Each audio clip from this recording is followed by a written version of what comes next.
सभापति महोदय, कृपया समय का ध्यान रखेंगे। आपकी पार्टी से 3 वक्ता हैं और हमें समय के तहत खत्म करना है। अभी माननीय मंत्री जी का जवाब भी होना, फिर वोटिंग भी होनी है। यह अनंत काल तक बहस नहीं हम चला सकते। एक मर्यादा है, उसकी सीमा है, उसका पालन हम लोग करना होगा। आप बोले। सभापति महोदय, आज का दिन वह ऐतिहासिक दिन है जिस दिन आज संविधान में एक असाधारण परिवर्तन हो रहा है। इतिहास इसे स्वर्णिम दिन के रूप में जानेगा, लेकिन मैं उस बिल पर आने से पहले कुछ खुदरा मामला निपटा लेना चाहता हूं।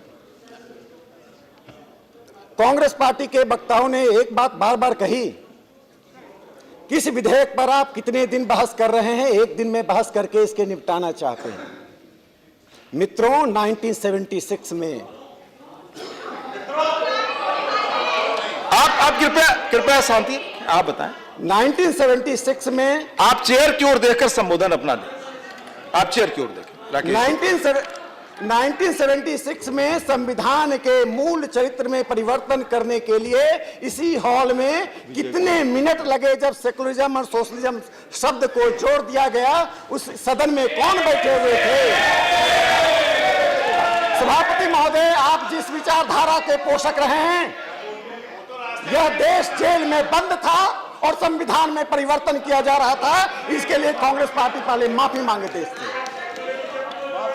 मैं दूसरी बात निपटाना चाहता हूं, दूसरे मामले को मैं निपटा लेना चाहता हूं। जिस पार्टी से संजय सिंह जी हैं और जिस पार्टी की तरफ से वो बोल रहे थे, मैं उम्मीद करूंगा कि अगले चुनाव में आम आदमी पार्टी दलित व्यक्ति को मुख्यमंत्री पद के उम्मीदवार के रूप में प्रस्तुत करेगी। और संजय सिंह जी का यह क्या कथन, कृपया संजय जी अपनी सीट पर बैठे, आपकी कोई बात रिकॉर्ड पे नहीं जाएगी।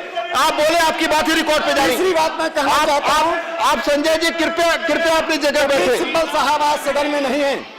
3 मिनट में अपनी बात कहनी है, आप कृपया खत्म करें। इधर देखिए। सभापति महोदय, मैं बोल नहीं पा रहा। हाँ बोले, आप बोले। मैंने कभी टोका टोकी नहीं की किसी के लिए। बोले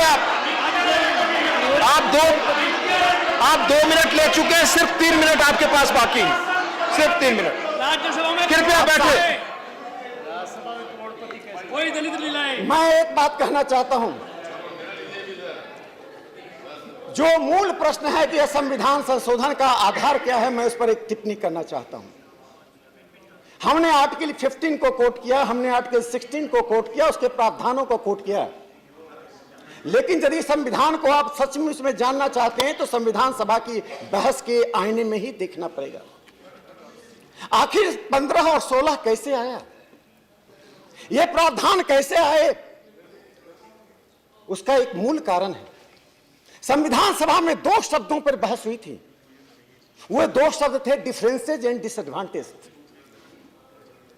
और इस पर घंटों नहीं दिनों बहस हुआ। डिफरेंसेज का क्या मीनिंग है, डिसएडवांटेज का क्या मीनिंग है। तो संविधान सभा में एक बात आई कि डिफरेंसेज का मतलब है socio cultural differences that can be overcome. लेकिन जो डिसएडवांटेज है सभापति महोदय, वो हिस्टोरिकली इन्फ्लिक्टेड डिसएडवांटेज है। वह ऐसा डिसएडवांटेज है जिसके लिए उनको प्रोटेक्शन के लिए आवश्यकता है। इससे संविधान सभा के तहत जो संविधान में बात आई, उसमें शेड्यूल कास्ट, शेड्यूल ट्राइब को, ओबीसी को बाद में हम जब जोड़ते हैं तो वह डिसएडवांटेज कैटेगरी में आता है। आज मैंने कहा यह असाधारण है, उसका बड़ा कारण है। संविधान सभा ने जब सोशियो कल्चरल डिफरेंसेस की बात कही और 1976 में आपने सोशलिज्म शब्द को जोड़ा, तो सोशलिज्म शब्द को यदि हम लेते हैं तो रिलीजन और कास्ट न्यूट्रल होता है। यह विधेयक रिलीजन न्यूट्रल विधेयक है। भारत के इतिहास में पहली बार आदरणीय नरेंद्र मोदी जी की सरकार ने एक ऐसा विधेयक लाने का काम किया है जो सभी धर्मों के सभी गरीब लोगों तक पहुंचने का काम कर रहा है।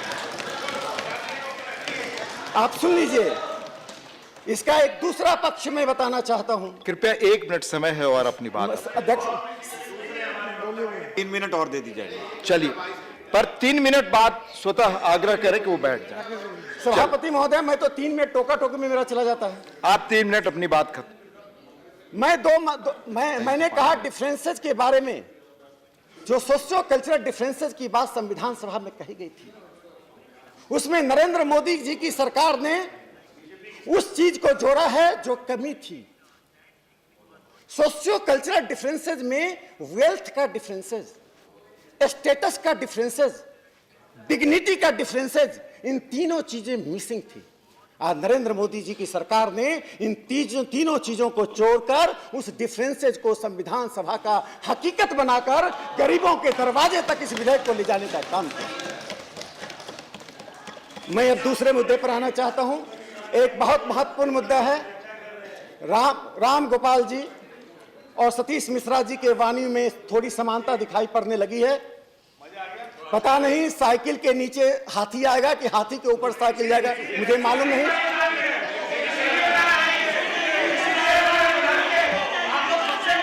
आप बोले, आपकी बात ही रिकॉर्ड हो जा रही है। प्लीज आप कृपया बैठो। आप चिंता मत कीजिए, सबसे भारी अमित भाई पड़ते हैं, आप इसकी चिंता मत कीजिए। मैं 2 बातें कहना चाहता हूं। आपके पास 2 मिनट सिर्फ समय है। आज राज्यसभा में धर्म के आधार पर आरक्षण की मांग करके इस देश में आजादी के पहले की जो सांप्रदायिक राजनीति थी उसे जीवित करने की कोशिश दोनों नेताओं ने की है। सभापति महोदय, मैं 3 लोगों का नाम लेना चाहता हूं। श्री R.K. सधवा पारसी थे, S.C. मुखर्जी ईसाई थे और ताजामूल हुसैन मुस्लिम थे। तीनों का संविधान सभा में भाषण को पढ़ लीजिए। इन्होंने कहा मेजॉरिटी माइनॉरिटी कम्युनिटी का जो क्रिएशन है, these are creation of the Britishers have gone, with them the concept of minority has also gone। उन्होंने अपील की थी कि माइनॉरिटी शब्द को अपने डिक्शनरी से बाहर फेंक दीजिए, लेकिन राम गोपाल जी और सतीश मिश्रा जी, कांग्रेस के लोग, माइनॉरिटी शब्द को पहला शब्द बनाकर रखना चाहते हैं। और एक बात कह के मैं अपनी बात समाप्त करना चाहता हूं। बार बार कहा गया कि नरेंद्र मोदी जी की सरकार ने 4.5 साल में क्या किया है। जरा शांत तो रह जाइए, सुनते आप अपनी बात 1 मिनट में खत्म करें।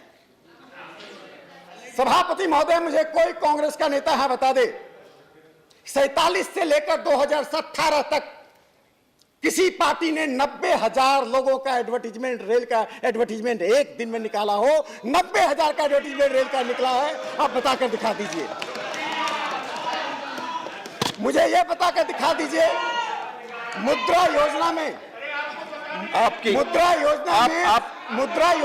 अपनी बात खत्म करें। माननीय पुनिया साहब आप बैठे। अरे सुन तो लीजिए। राकेश जी आप अपनी बात खत्म करें। मैं दूसरे वक्ता को बुलाऊंगा, प्लीज। आप खत्म करें, जो समय तय था वो आपने ले लिया।